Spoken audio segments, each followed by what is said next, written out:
So hello and welcome back to my channel. आज हम लोग स्टार्ट करने वाले एलिमिनेशन मेथड, विलोपन विधि। ये एक पार्ट है किसका? एल्जेब्रिक मेथड्स का, बीजगणितीय विधि का एक पार्ट है एलिमिनेशन मेथड। ये सेकंड पार्ट था। फर्स्ट पार्ट हमारा था सब्स्टिट्यूशन मेथड।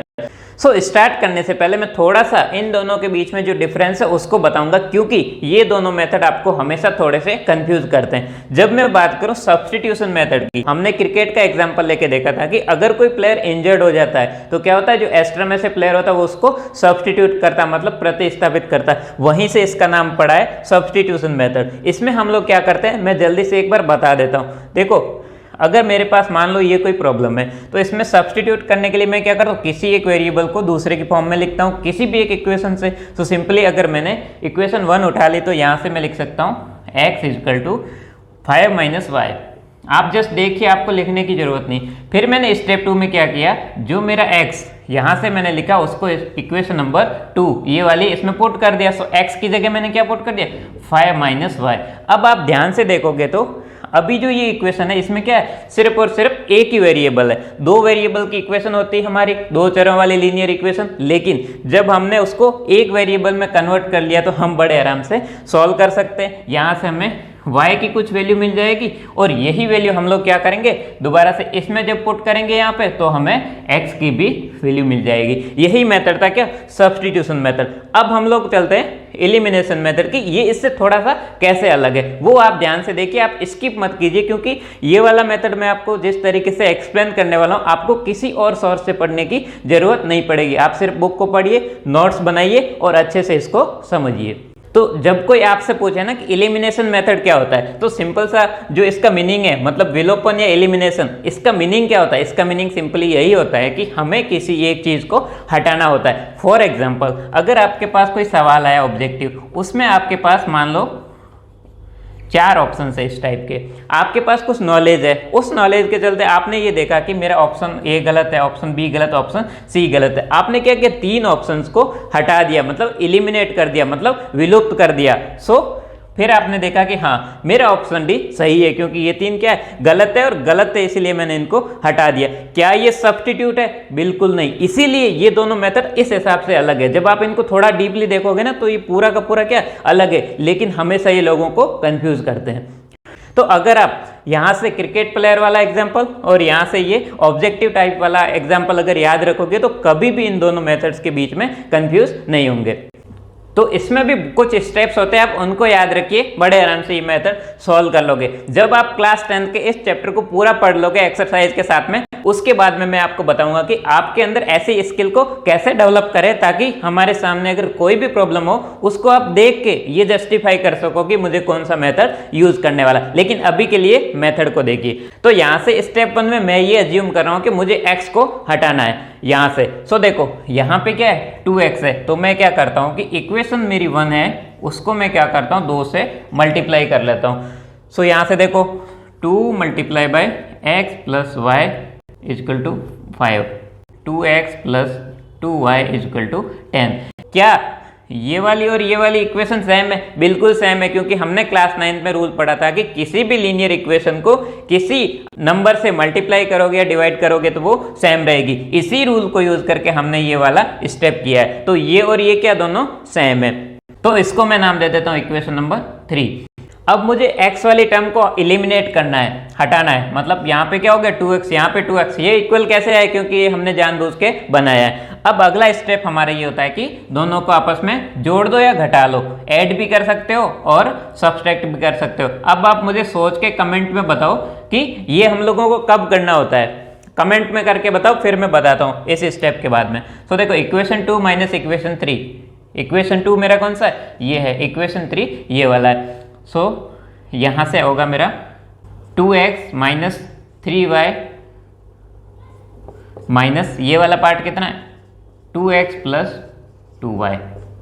ऐसे ही मैं दूसरी साइड में देखूंगा तो क्या हो रहा है, इक्वेशन 2 में 4 माइनस 10, 4 माइनस 10। अब आप अगर ध्यान से इसको थोड़ा और सॉल्व करो, क्या 2x माइनस 3y माइनस अंदर जाएगा तो ये होगा minus 2x minus 2y is equal to 4 minus 10 minus of 6। अब अगर आप ध्यान से देखोगे तो यहाँ से कुछ टर्म है वो कट रहा है। कौन कौन सा टर्म, 2x 2x। तो हमने इस मेथड का नाम क्या दिया था, एलिमिनेशन, क्योंकि हम लोग क्या करें, एलिमिनेट कर रहे हैं। तो जो ये वाला स्टेप है ना, जहां से हम लोग एक वेरिएबल को कट कर रहे हैं, इसी से इसका नाम पड़ा है एलिमिनेशन मेथड। तो यहां से हमने x को काट दिया, मतलब x को एलिमिनेट कर दिया। अब जल्दी से देखो यहाँ पे क्या, -3y -2y, so -5y equal to -6। अब y मेरा कितना होगा, -6 divided by -5, so minus minus क्या हो जाएगा, प्लस हो जाएगा। तो y मेरा क्या हो जाएगा, 6/5। ये मेरा y का आंसर हो गया। अब अगर मैं बात करूं स्टेप 3 की, अब मेरा स्टेप 3 ये होने वाला है कि मुझे जिस वेरिएबल की वैल्यू मिल गई है उसको मैं किसी एक इक्वेशन में रखूंगा और दूसरी वेरिएबल की वैल्यू निकालूंगा। यहां से आप देख रहे हो कि मुझे y की वैल्यू मिल गई है, मतलब मुझे क्या निकालना, x। तो x को निकालने के लिए मैं इक्वेशन 1 का मान लो यूज कर लेता हूं यहां से। सो मैंने इक्वेशन 1 को पकड़ा है, इसमें क्या x प्लस वाई, सो x प्लस वाई कितना है, 6 डिवाइडेड बाई 5 इक्वल टू कितना है यहाँ से, 5। अब बताओ x मेरा क्या होगा, ये +6/5 इधर जाएगा तो क्या होगा, -6/5, सो 5 - 6 डिवाइडेड बाई 5। अगर इसके डिवाइड में कुछ नहीं तो आप क्या मानोगे, 1। अब आप क्या करोगे, दोनों का एलसीएम लोगे। एलसीएम क्या होगा, 5 और 1 का, जब कोई 1 हो ना तो जो दूसरा बड़ा नंबर है वही उसका एलसीएम होता है, क्योंकि इस वाले में दोनों नंबर से हम डिवाइड कर सकते हैं। सो देखो 5 डिवाइड बाई 1 कितना होता है, 5। 5 मल्टीप्लाई बाई 5 कितना हो गया, 25। ऐसे ही 5 डिवाइड बाई 5 कितना था, 1। 1 इंटू 6 कितना हो गया, 6। अब बताओ 25 माइनस 6 कितना हो गया, वो होता हमारा 19 divide by 5। So x equal to क्या आ गया, 19 डिवाइड बाई 5। और y हमारा क्या था यहाँ से, 6 डिवाइडेड बाई 5। ये हमारा क्या हो जाएगा, आंसर हो जाएगा। अब मैं हमेशा की तरह आपको कुछ होमवर्क देता हूं जिससे आपकी भी अच्छी खासी प्रैक्टिस हो जाएगी सिर्फ यहीं से ही। फिर आप जैसे ही आगे के प्रॉब्लम सॉल्व करोगे बड़े आराम से सॉल्व कर पाओगे।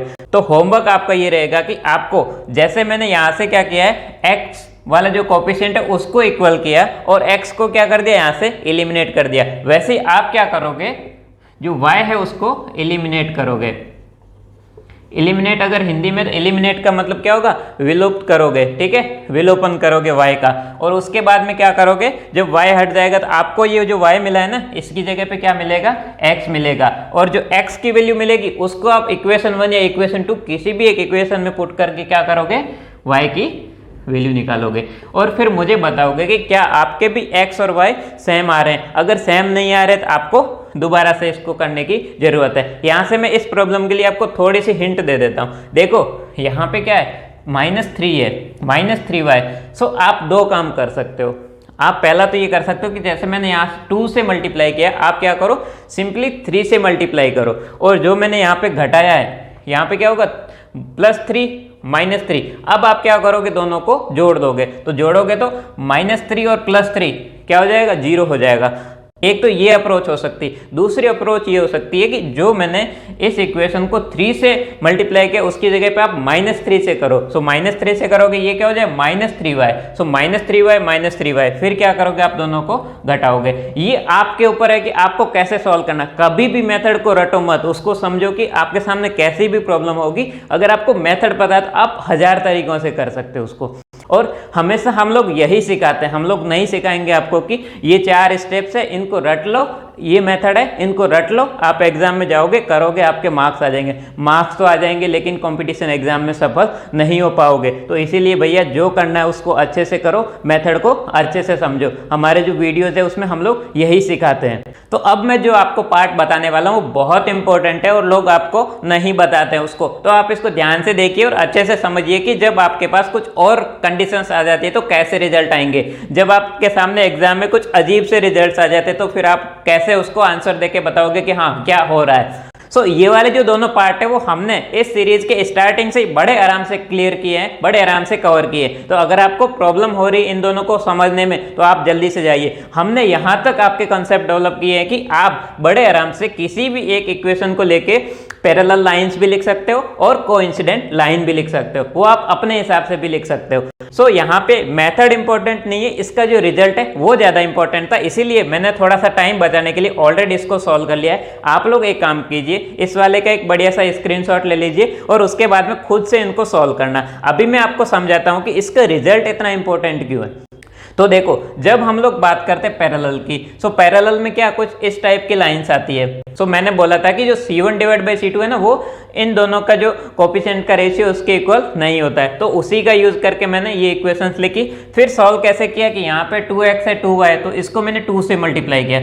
यहाँ पे क्या 2x 2y, यहाँ पे भी क्या हो गया 2x 2y। जब मैंने दोनों को घटाया तो ये वाला पार्ट मेरा एलिमिनेट हो गया। इधर क्या बता 12 माइनस 8 मतलब 4। भैया बताओ क्या 0 कभी 4 के इक्वल हो सकता है? कभी नहीं हो सकता, तो ये इक्वल नहीं हो सकता। इसीलिए यहां से कुछ ऐसा रिजल्ट आ रहा है जो कि संभव नहीं है, हमेशा क्या होगा गलत होगा। उसको इंग्लिश में बोल सकते हैं ऑलवेज फॉल्स, या फिर बोल सकते हो कि ये कभी सत्य नहीं होगा। और जब आपके पास ऐसा अजीब सा रिजल्ट मिले उसका मतलब ये होगा कि कुछ न कुछ ऐसा चीज हो रहा है जो हम लोग जो कर रहे हैं उससे हमें कुछ सोल्यूशन नहीं मिल रहा है। तो सिंपल सा यहाँ से आपको यही कंक्लूड करना है कि जो भैया दोनों लाइन है वो कैसी है हमारी, वो है पैरेलल लाइन है। जब लाइंस पैरेलल हो जाती है तो वो कहीं पे कट नहीं करती, इसका मतलब उनका कोई कॉमन पॉइंट नहीं होता, कॉमन सोल्यूशन नहीं होता। तो इसीलिए यहाँ से आप क्या लिखोगे, इस वाले पेयर का कोई हल नहीं होने वाला है। तो यही कंडीशन होती है जिसमें हमें कोई सोल्यूशन नहीं मिलता, और ये कंडीशन ही हमारी किसके अंदर आती है,